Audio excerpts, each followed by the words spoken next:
नमस्कार दोस्तों, BK study point में आपका स्वागत है। तो हम लोग जो 3 डेज और 30 दिन में 30 चैप्टर ख़त्म करने वाले हैं, उसमें ये चौथा है लेक्चर। तो आइए शुरू करते हैं पहले क्वेश्चन से। एक पॉलीफेज इंडक्शन मोटर आमतौर पर होता है। तो एक पॉलीफेज इंडक्शन मोटर आमतौर पर क्या होता है? एक सेल्फ स्टार्ट मोटर होता है, यानी ऑप्शन नंबर ए सही हो जाएगा। दूसरा क्वेश्चन देखते हैं। देखिए, निम्न में से कौन सा एसी स्टार्टर नहीं है? तो एसी स्टार्टर के बारे में बात हुई तो हम लोग जानते हैं डीओल स्टार्टर होता है, स्टार डेल्टा स्टार्टर होता है, ऑटो ट्रांसफार्मर चलिए 2 पॉइंट स्टार्टर। ये एसी नहीं है, ये डीसी के लिए है। तो ऑप्शन हमारा डी हो जाएगा। आगे बढ़ते हैं। आगे है कि 3 फेज इंडक्शन मोटर स्लिप प्रतिशतता क्या होगी? देखिए, स्लिप को 3 तरीके से हम लोग, एक तो एब्सोल्यूट स्लिप या स्लिप बोलते हैं, तो एस बराबर होता है NS माइनस NR या N। फिर एक होता है कि फ्रैक्शनल स्लिप बोलते हैं। फ्रैक्शनल स्लिप में SN माइनस N बटा के NS, ये होता है फ्रैक्शनल। और वही अगर प्रतिशत स्लिप हो तो इंटू 100 हो जाएगा प्रतिशत स्लिप। तो ऑप्शन हमारा कौन हो जाएगा? NS माइनस N बटा NS इंटू 100, ये वाला ऑप्शन सही हो जाएगा। चौथा है कि एक इंडक्शन मोटर में रोटर धारा की आवृत्ति होती है। तो रोटर धारा FR बराबर होता है S इंटू F। एस है अंशी स्लिप, इसको फ्रैक्शनल स्लिप बोलते हैं। एफ फ्रिक्वेंसी है, जो स्टेटर की फ्रिक्वेंसी होती है। तो एस इंटू एफ यानी स्लिप इंटू स्टेटर फ्रिक्वेंसी, यानी बी वाला ऑप्शन हमारा सही हो जाएगा। आगे है कि रोटर प्रतिरोध स्टार्टर का प्रयोग निम्नलिखित में से किया जाता है। तो रोटर प्रतिरोध स्टार्टर केवल एक ही मोटर के लिए हम लोग यूज करते हैं, वो है स्लिप रिंग इंडक्शन मोटर, यानी डी वाला ऑप्शन सही हो जाएगा। अगला है कि 3 फेज मोटर की दिशा को कैसे बदला जा सकता है। तो जो 3 फेज मोटर होती है, 3 जैसे फेज होती है, जैसे आर वाई बी होते हैं, किन्हीं दो, चाहे आर वाई को, चाहे वाई बी को, चाहे बी वाई को, किन्हीं दो फेजों को बदलकर हम लोग उसकी दिशा को बदल सकते हैं, यानी बी वाला ऑप्शन सही हो जाएगा। सातवां है इंडक्शन मोटर के स्टेटर का आकार होता है। तो आप देखिए यहाँ स्टेटर का आकार कैसा होता है? गोलाकार होता है या घनाकार है, खोखला बेलन या आयताकार? तो क्या होता है? खोखला बेलन। आगे है ओपन कॉइल बाइंडिंग का उपयोग होता है। तो हम लोग जानते हैं कि जो ओपन कॉइल बाइंडिंग हम लोग किस बाइंडिंग करते हैं? AC machine. आगे है पूर्ण भार पर इंडक्शन मोटर का पावर फैक्टर होने की संभावना है। तो कितना होता है? पूर्ण भार पर 0.85 क्या करता है? लैग करता है, यानी बी वाला ऑप्शन। आगे है कि 4 ध्रुव एक एसी मशीन के लिए कुल इलेक्ट्रिकल डिग्री, फार्मूला होता है इलेक्ट्रिकल डिग्री बराबर P/2 इंटू मैकेनिकल डिग्री। ठीक है, तो 4 पोल है तो 4/2, 2 दूना 4 इंटू 360 डिग्री, 36 दूना 72, यानी डी वाला ऑप्शन सही हो जाएगा। आगे है 11 नंबर, यदि मोटर को चालू होने के साथ फ्यूज जल जाता है तो संभावित कारण होता है ओवरलोड, शॉर्ट सर्किट, स्टार्टर प्रतिरोध में, और फ्यूज का न्यूनतम क्षमता है, इनमें से कोई नहीं। तो क्या होगा? ओवरलोड। 12 नंबर है इंडक्शन मोटर निम्नलिखित पर कार्य करता है। तो जो इंडक्शन मोटर है किसे? एसी और डीसी दोनों पर काम करता है या केवल एसी, ये डीसी पर? तो इंडक्शन मोटर में हम लोग जानते हैं कि अगर इंडक्शन मोटर में स्क्वायरल केज की बात करें तो सिर्फ स्टेटर में 3 फेज सप्लाई दी जाती है, रोटर स्क्वायरल केज टाइप होता है। उसी प्रकार अगर हम लोग स्लिप रिंग की बात करें तो स्लिप रिंग में आपका स्टेटर में भी सप्लाई दी जाती है और रोटर में, यानी ये दोनों सप्लाई, सी वाला ऑप्शन। अगला स्क्वायरल के इंडक्शन मोटर स्टार्टिंग टार्क होता है। तो जो स्क्वायरल के इंडक्शन मोटर होता है, इसका स्टार्टिंग क्या होता है? लो होता है, निम्न।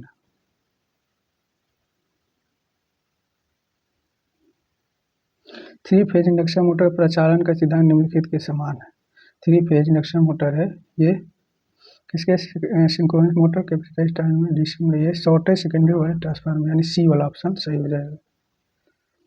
15 है 3 फेज इंडक्शन मोटर के स्टेटर में उत्पन्न हुआ चुंबकीय क्षेत्र गतिमान होता है।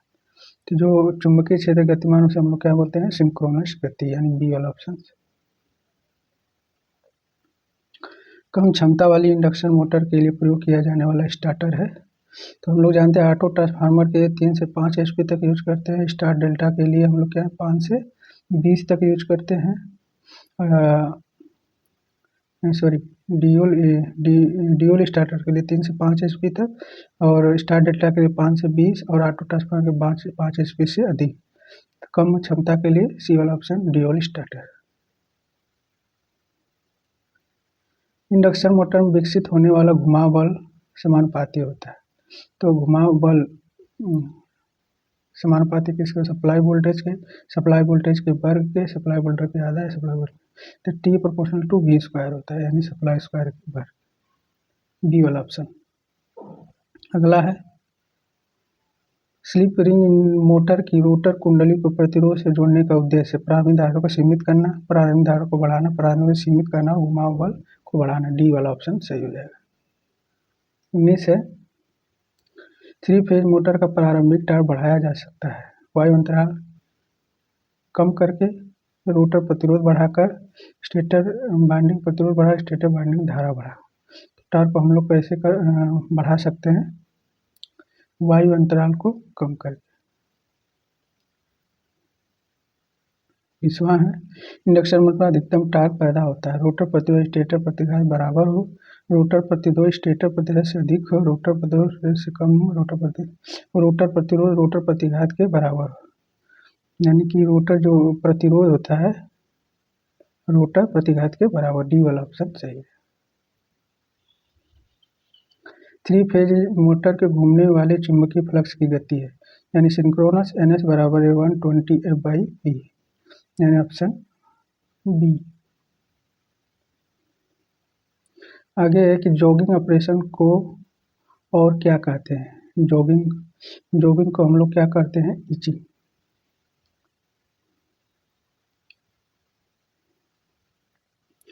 विद्युत मोटर संचालन के लिए विद्युत धारा के कौन सा प्रभाव का उपयोग होता है? इसको रासायनिक प्रभाव, चुंबकीय प्रभाव, तापमान प्रभाव या विद्युत स्थैतिक प्रभाव।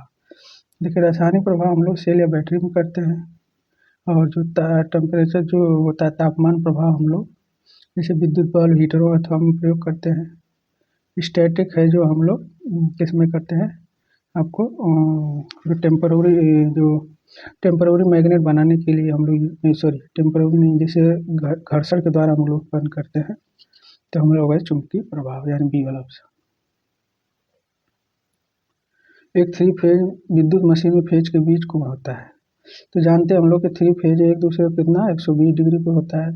2 फेज होते हैं तो 2 फेजों को 90 डिग्री होता है, फिर 4 फेजों में भी 90 डिग्री होता है। तो ऑप्शन बी हो जाएगा। अगला है एक इंडक्शन मोटर किसके समान सिद्धांत पर कार्य करता है? DC motor, DC generator, rectifier, transformer. तो डी वाला ऑप्शन हो जाएगा ट्रांसफार्मर। 3 फेज इंडक्शन मोटर किस भाग में AC सप्लाई दी जाती है? स्टेटर में, यानी बी वाला option. Squirrel cage induction motor को स्टार्ट करने के लिए प्रयोग किया जाने वाला स्टार्टर है। देखिए ड्यूल स्टार्टर का भी प्रयोग करते हैं, स्टार डेल्टा स्टार्टर का भी, और ऑटो ट्रांसफार्मर स्टार्टर का भी हम लोग प्रयोग करते हैं। तो ये बी वाला ऑप्शन सही हो जाए, सी वाला दोनों। इंडक्शन मोटर की सिंक्रोनस गति किस पर निर्भर करती है? तो सिंक्रोनस गति जानते हैं 120 F/P होता है, फ्रीक्वेंसी और पोलों की संख्या पर। तो अपरिधि पर भी, रोटर प्रतिरोध नहीं, ध्रुवों पर, यानी डी वाला ऑप्शन हो जाएगा ए और सी। 3 फेज स्क्वायरल केज मोटर के रोटर में होता है। रोटर चालक हेडरिंग से शॉर्ट होते हैं, चालक खुले होते हैं, रोटर में बैंडिंग होती है, इनमें से सभी। तो स्क्वायरल केज में रोटर में बैंडिंग तो नहीं होती है, ये वाला ऑप्शन गलत है। चालक खुले होते हैं, जी नहीं, शॉर्ट सर्किट होते हैं, यानी ए वाला ऑप्शन हमारा सही है। आगे है कोगिंग को किस दूसरे नाम से जाने, टीथ लॉकिंग के नाम से भी हम लोग जानते हैं। आगे देखते हैं 31 नंबर है 3 phase slip ring induction motor में रोटर बाइंडिंग में ध्रुव की संख्या होती है। तो इसमें ध्रुव की संख्या उतना ही रखते हैं जितना स्टेटर में ध्रुवों की संख्या होती है।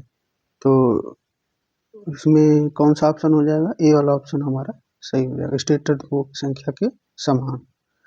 आगे बढ़ते हैं समान रेटिंग के लिए निम्न गति वाले मोटर का मूल्य उच्च गति वाले मोटर की अपेक्षा क्या होता है, बराबर होगा, अधिक होगा, कम होगा। तो ये लिखा है कि समान रेटिंग के लिए निम्न गति वाले मूल्य का और मोटर का मूल्य उच्च गति वाले मोटर की अपेक्षा क्या होता है, बराबर होता है, अधिक होता है, कम होता है।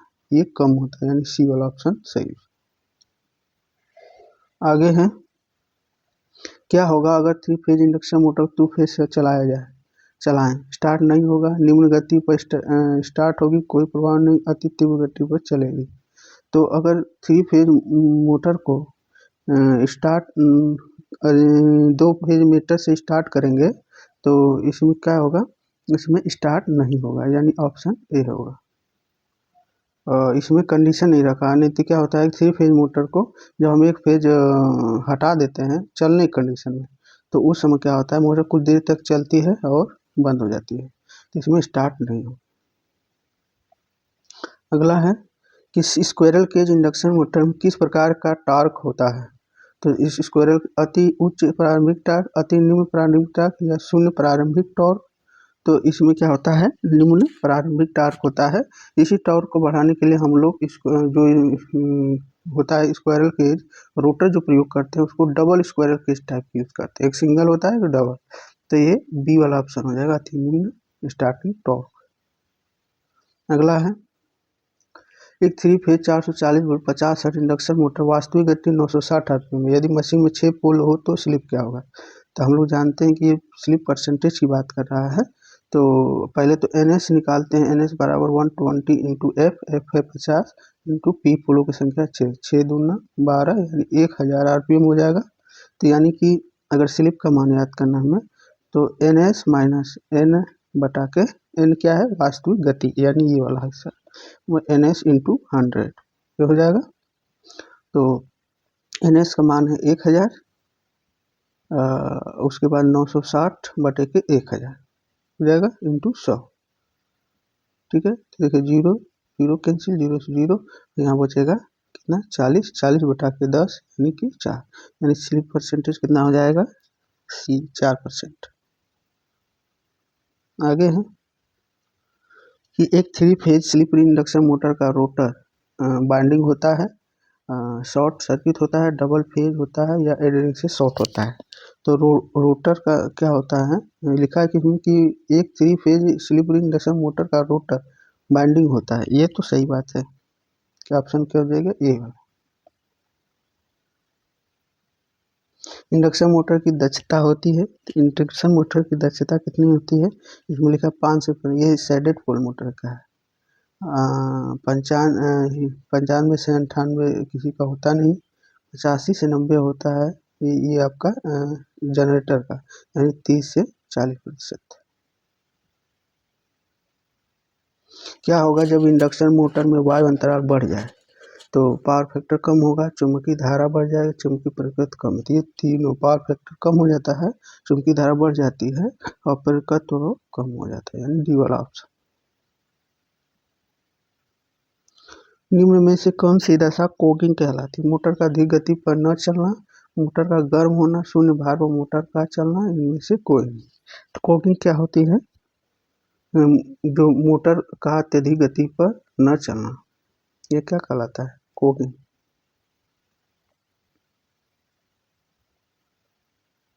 क्या होगा अगर इंडक्शन मोटर के रोटर खुला परिपथ हो, क्या होगा अगर इंडक्शन मोटर के रोटर में खुला परिपथ हो, मोटर गर्म हो जाएगी, मोटर में कंपन होगा, मोटर गति नहीं करेगी, मोटर समान गति से चलेगी। तो अगर खुला परिपथ है तो उसमें एक रोटेटिंग मैग्नेटिक फील्ड बनेगा ही नहीं, इसी वाला ऑप्शन, मोटर गति नहीं करेगी।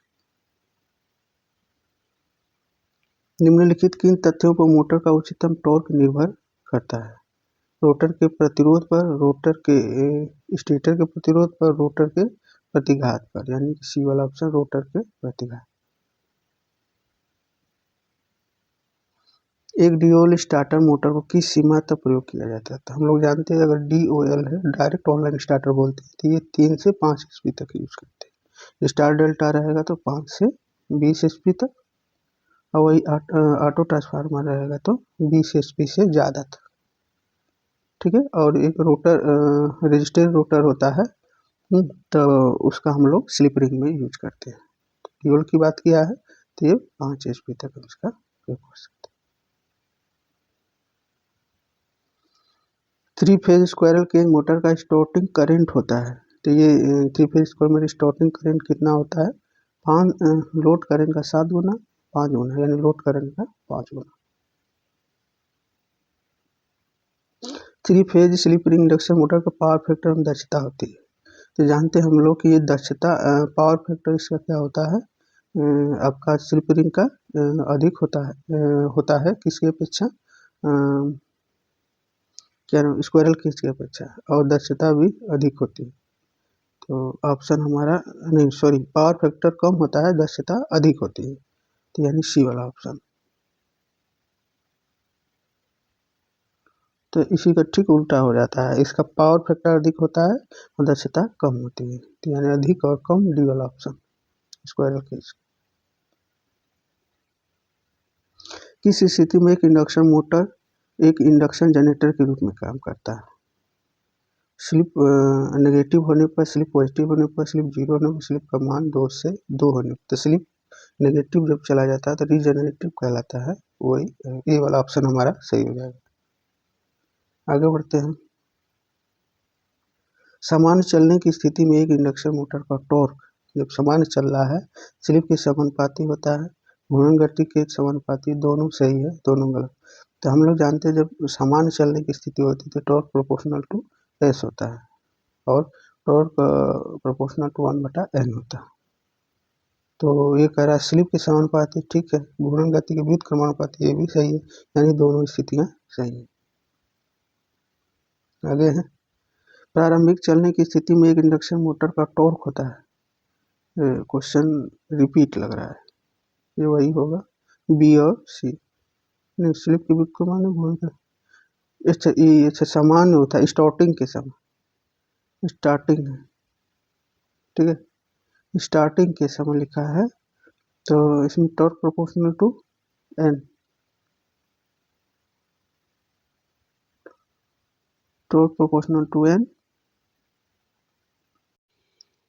तो इसमें कौन सा होगा, स्टार्टिंग के समय हम लोग क्या होते हैं, torque proportional to 1/s, torque N हो जाएगा। तो ऑप्शन यानी कि स्लिप के समानुपाती जी नहीं, अरे स्लिप के समानुपाती नहीं, स्लिप के व्युत्क्रमानुपाती और घूर्णन के समानुपाती, यानी बी और स्लिप के व्युत्क्रमानुपाती, घूर्णन गति के समानुपाती, यानी सी, डी वाला ऑप्शन। आगे बढ़ते हैं। ब्रेकिंग की स्थिति में एक इंडक्शन मोटर का टॉर्क होता है स्लिप के समानुपाती, स्लिप के व्युत्क्रमानुपाती, घूर्णन गति के समानुपाती, या बी और सी दोनों सही है। तो जो ब्रेकिंग जो स्थिति बनती है हमारी वो कौन सा बन, तो टी हो जाएगा, टी व्युत्क्रमानुपाती एस, यानी कि बी वाला ऑप्शन, ठीक है। अच्छा, घूर्णन गति के समानुपाती मतलब टी होता है, यानी T proportional to S, B और सी दोनों सही है, डी वाला ऑप्शन। ये लास्ट क्वेश्चन होगा। तो रोटर के आधार पर 3 फेज इंडक्शन मोटर कितने प्रकार के होते हैं, तो ये 2 प्रकार के होते हैं, एक स्क्वायरल केज बोलते हैं, दूसरे को स्लिप रिंग, ठीक है। ये सेशन आपको कैसा लगा कमेंट बॉक्स में ज़रूर लिखिए और ज़्यादा से ज़्यादा अपने मित्रों में इस वीडियो को शेयर करें और सब्सक्राइब करिए। तो बस आज इतना ही, जय हिंद, जय भारत।